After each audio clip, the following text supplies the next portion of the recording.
Labas vakaras visiems, kas domisi savivaldos naujienomis. Birželio 7 dieną Lietuvos savivaldybių asociacijos prezidentas ir mūsų savivaldybės meras Ričardas Malinauskas kartu su Lietuvos savivaldybių asociacijos viceprezidentais bei direktorė Roma Žakaitienė susitiko su aplinkos ministru Gediminu Kazlausku. Savivaldybių asociacijos ir aplinkos ministerijos vadovų susitikime buvo aptartos esminės LSA pastabos dėl šiuo metu derinamo geriamojo vandens tiekimo ir nuotekų tvarkymo įstatymo projekto, kuriame numatoma savivaldybės visiškai nušalinti nuo geriamojo vandens tiekimo ir nuotekų tvarkymo kainų nustatymo. Savivaldybės nekartą išsakė savo kategorišką nepritarimą siūlymui naikinti savivaldybių pareigą nustatyti geriamojo vandens tiekimo ir nuotekų tvarkymo kainas, jų nustatymą priskiriant tik valstybiniai kainų ir energetikos kontrolės komisijai. Susitikime ministerijos atstovai žadėjo atsižvelgti į LSA siūlymą kaip siekiamybę, o ne prievolę įvardinti nuostatą, kad iki 2014 metų pabaigos ne mažiau kaip 95% savivaldybės gyventojų viešojo vandens tiekimo teritorijoje turės gauti saugos ir kokybės reikalavimus atitinkantį geriamąjį vandenį ir nuotekų tvarkymo paslaugas. Savivaldybės palaikydamos šį siekį ir gyventojų teisę gauti kokybiškas paslaugas vis dėlto atsakingai vertina objektyves galimybės šį reikalavimą įgyvendinti iki minėtos datos. Pagrindinė priežastis ribotos tiek savivaldybių, tiek vandens tiekimo įmonių finansinės galimybės. Ministerijos atstovai teigė dar kartą svarstysiantys LSA nepritarimą projekte numatytai nuotekų tvarkymo transportavimo būdu tvarkai. Savivaldybės laikosi nuomonės, jog nuotekų transportavimo paslaugų kaina neturi būti nuotekų tvarkymo paslaugų kainos dalis, o įstatymo projekte numatoma suvienodinti kainas tiek šalinant nuotekas vamzdynais, tiek išvežant autotransportu. Susitikime su aplinkos ministru taip pat buvo nutarta, jog ministerija atsižvelgusi į LSA siūlymus aiškiau išdėstys paviršinių nuotekų tvarkymo organizavimo tvarką. Kadangi visi klausimai, kurie liečia savivaldą, kurie liečia mūsų savivaldybės teritorijose gyvenančių žmonės, konkrečiai tiek socialinius, tiek kitus klausimus, jie yra derinami su savivaldybių asociacija ir mes lankėmės pas ministrą būtent aptarti šio įstatymo nuostatas. Savivaldybių asociacija mato didžiausią problemą 4 vietose, priimant šį įstatymą, jeigu jis bus priimtas toks, koks yra. Didžiausia, sakykime, galbūt kylantis klausimas, kuris svarbiausias mums atrodo, tai yra kas nustatinės kainas, nes kol kas geriamo vandens nuotekų kainas nustatinėdavo savivaldybės, jos derindamos su kainų komisija.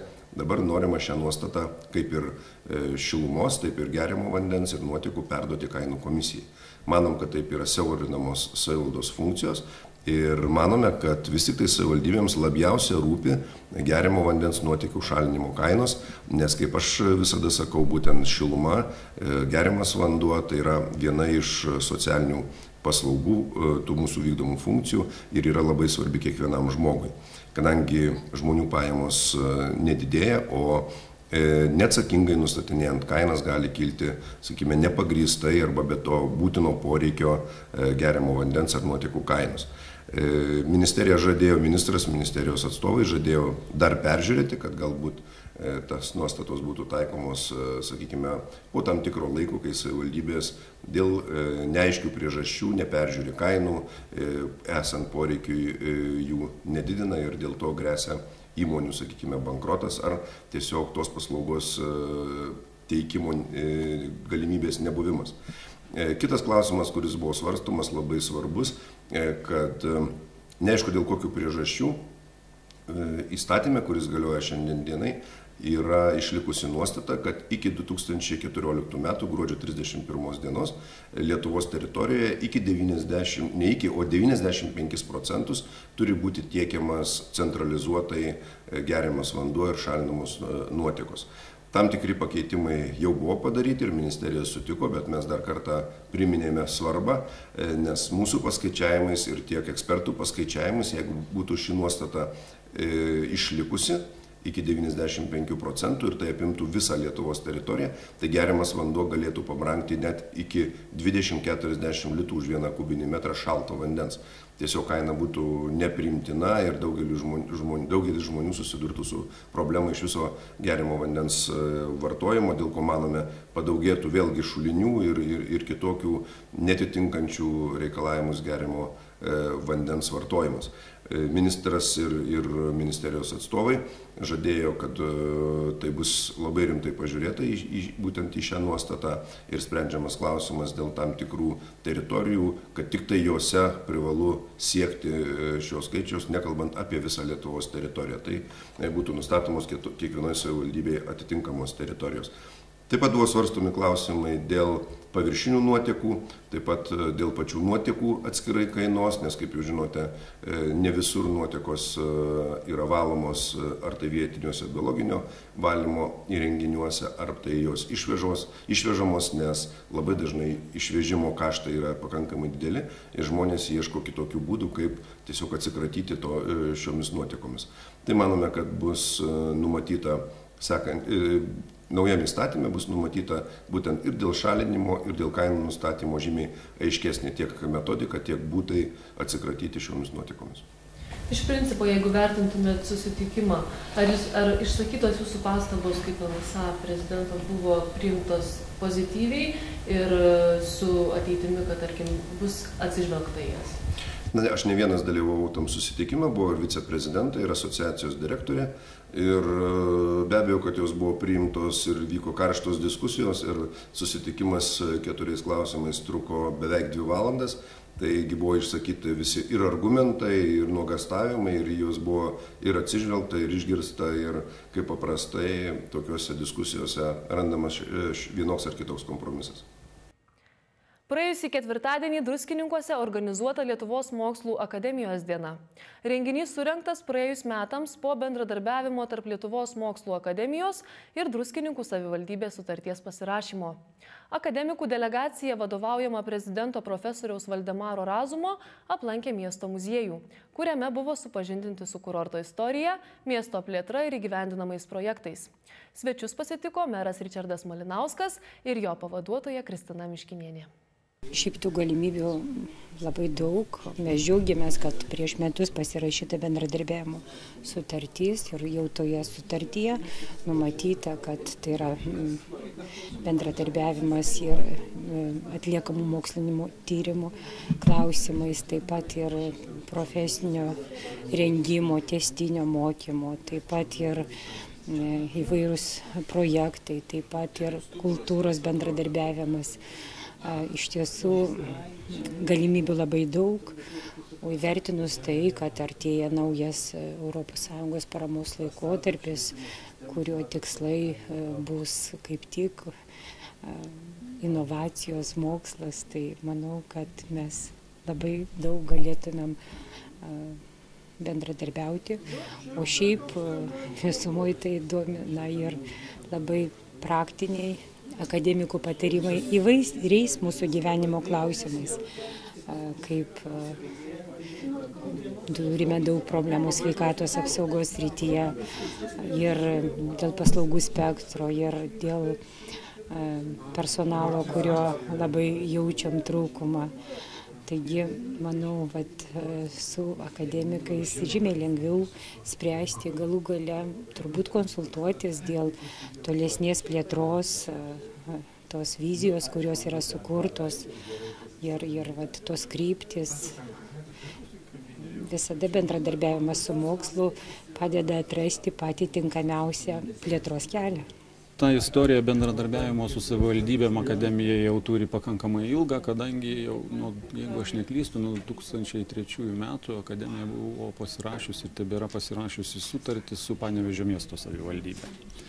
Tai akademijos pagrindinis tikslas, plečiant ratą savivaldybių, su kuriuom norėtume bendradarbiauti, tai yra, kad išeitų akademija ir bendrai tos mintis akademijos narių, jos nesisuktų tik tai Vilniaus bendruomenės rate, ar sakysim Kauno miesto bendruomenės rate, kur yra keletas akademijos narių taip pat iš Kauno miesto.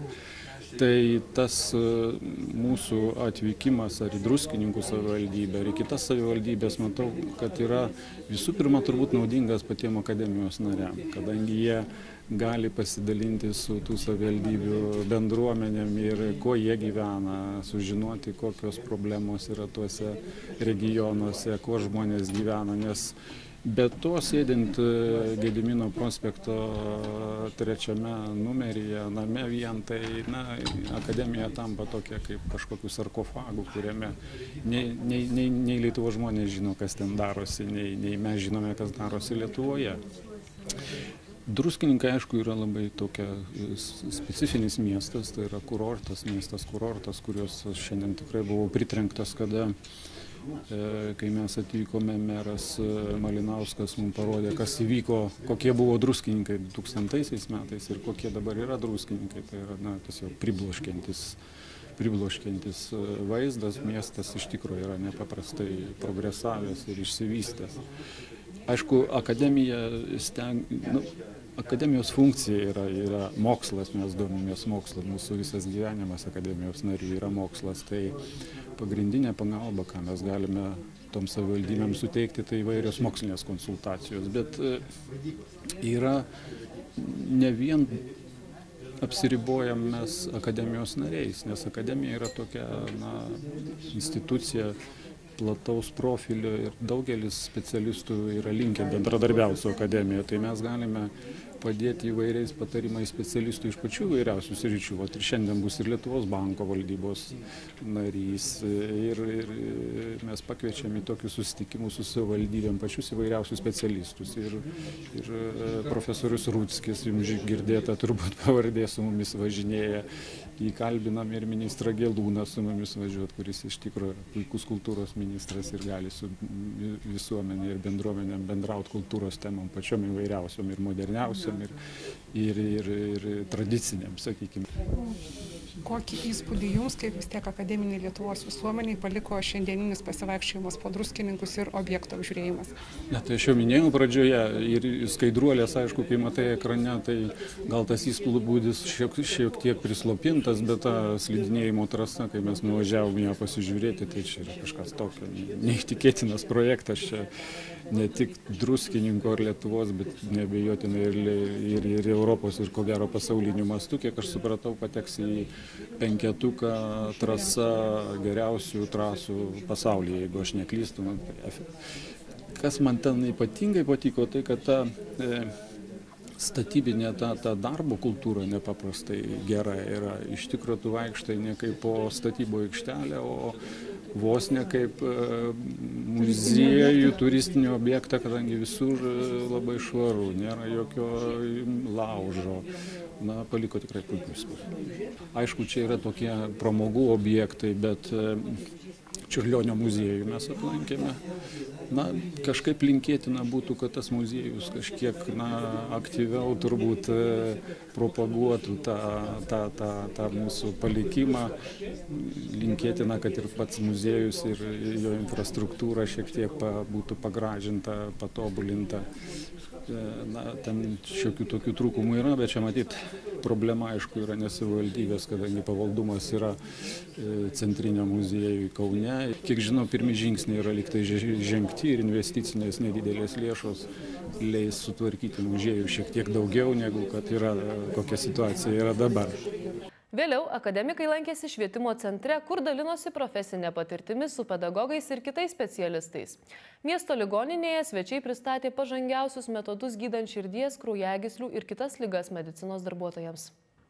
Man padarė didelį įspūdį Druskininkų ligoninės infrastruktūra ir tos sąlygos, kokios yra stacionare bei skubios pagalbos intensyvios terapijos skyriuje.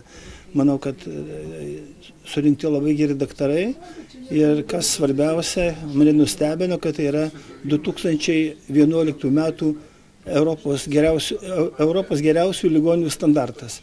Čia Druskininkuose tą, ką aš mačiau, skyriuose, reanimacijos palatose, operacinėse, tvarstomosiuose yra viskas aukščiausio lygio. Nieko geresnio Vilniuje mes neturim, kaip jūs turite. Mane nustebino tai, kad ir labai plačiai atlikomos laparoskopinės pilvo operacijos, kurios pagerina galimybę žmogui greičiau pasveikti, nes per mažą nedidelį punkcinį pjūvį padaroma operacija, kur anksčiau reikėdavo didelio pjūvio. Ir taip pat traumatologų pasiekimai protezuojant sąnarius. Tai su trasos gimimu aš manau, kad Druskininkuose padaugės pacientų, kuriems sulūžę kaulai arba išnirę kaulai, nes slidinėjimas ir traumos yra neatsiejami dalykai. Taip kad šią prasme mes kalbėjom su daktarais ir aš iškėliau mintį, kad reikia ruošti šitam būsimam ligonių antplūdžiui, kurie neišvengiai bus. Tai nėra didelė blogybė, priešingai žinodami, kad galimybė turėti traumą padidėja sportuojant, ypač slidinėjant, tai tam reikia tinkamai pasiruošti ir ligonės administracija ir meras apie tai turi pagalvoti. Netgi kardiologinė pagalba, manau, galėtų žengtelėti dar vieną žingsnį pirmyn, nupirkus rentgeno aparatą, kuris leidžia atlikti širdies ertmių kateterizaciją ir vainikinių arterijų angiografiją, būtų galima čia Druskininkuose vietoje ištirti širdies kraujagyslių būklę, sunkiais atvejais orientuoti ligonį į chirurgiją į Vilnių ar į Kauną, o lengvais atvejais įdėti stentą. Tai yra tokia įmova, nes stentas toks žodis, ne visai lietuviškas, tokia įmoma į kraujagyslę ir pagelbėti žmogui. Jo labiau, kad čia būna pagyvenusio amžiaus žmonės, suplūsta pensinio amžiaus žmonės, kuriems ūmus infarktas, ūmus koronarinis sindromas dažnas reiškinys. Lygiai taip pat gali tas įvykti ir smegenų kraujagyslių lygyje ir čia kartais reikia skubios pagalbos. Taip kad reziumuojant, apibendrinant galiu pasakyti, kad nustebintas galimybėmis, kurios yra sukurtos Druskininkuose, yra galimybių žengti žingsnį tolyn ir dar labiau patobulinti mediciną. Tarybos posėdžių salėje ketvirtadienio vakarą organizuota vieša diskusija su akademikais ir Druskininkų savivaldybės tarybos nariais, įstaigų vadovais bei specialistais tema darni plėtra, verslumo ir konkurencingumo didinimas pasienio regione. Planuojama, kad šių metų rudenį Lietuvos mokslo akademija organizuos atsakomąjį Druskininkų savivaldybės atstovų vizitą Vilniuje, kuriame bus tęsiamos pradėtos diskusijos kultūros, švietimo, sveikatos ir kitais klausimais. Tęsiame laidą. Praėjusį trečiadienį mero pavaduotoja Kristina Miškinienė kartu su vyriausiuoju specialistu jaunimui ir sportui Aivaru Kadziausku dalyvavo Seime organizuotoje konferencijoje Jaunimo politika savivaldybėse, esama situacija, iššūkiai ir galimybės. Jos tikslas pristatyti naujai išrinktiems savivaldybių tarybų nariams bei konferencijos dalyviams jaunimo politiką savivaldybėse, jaunimo politikos prioritetinės kryptis, aptarti vietos bendruomenių ir jaunimo dalyvavimą, atviro darbo su jaunimu vystymą savivaldybėse ir kitus klausimus. Konferencijos metu buvo pristatyta nacionalinė jaunimo politikos 2011-2019 metais programa, jos tikslai, uždaviniai ir siekiami rezultatai. Renginyje su kitomis savivaldybėmis dalintasi jaunimo politikos įgyvendinimo praktiniais pavyzdžiais, organizuotas darbas grupėse. Kitos naujienos. Birželio 2 dieną Druskininkų savivaldybėje organizuotas pasitarimas dėl moksleivių įdarbinimo vasaros atostogų metu. Susitikime dalyvavo mero pavaduotoja Kristina Miškinienė, švietimo skyriaus vedėjas Jevgrafijus Samuchovas, socialinės paramos skyriaus vedėja Violeta Grigorienė, ūkio skyriaus vedėjas Valdas Kuleckas, paslaugų ūkio direktorė Birutė Jonušauskienė, Viečiūnų ir Leipalingio seniūnijų seniūnai bei kiti. Susitikimo metu nutarta įdarbinti 80 Druskininkų savivaldybės moksleivių pusę etato. Prioritetas buvo skiriamas mokiniams iš sunkiai besiverčiančių šeimų. Pirmoji dalis mokinių dirbs nuo birželio 20 iki Liepos 19 dienos, kita nuo Liepos 20 iki rugpjūčio 19 dienos. Moksleivių sąrašai sudaryti Ryto gimnazijos, Atgimimo vidurinės, Saulės, Viečiūnų ir Leipalingio pagrindinių mokyklų buvo atidžiai peržiūrėti socialinių darbuotojų, atkreipiant dėmesį, kad būtų įdarbinti tie moksleiviai, kurių šeimos verčiasi sunkiausiai. Ir tai jau visa informacija šį kartą. Ačiū žiūrėjusiems, o nauja savivaldos savaitė kitą pirmadienį.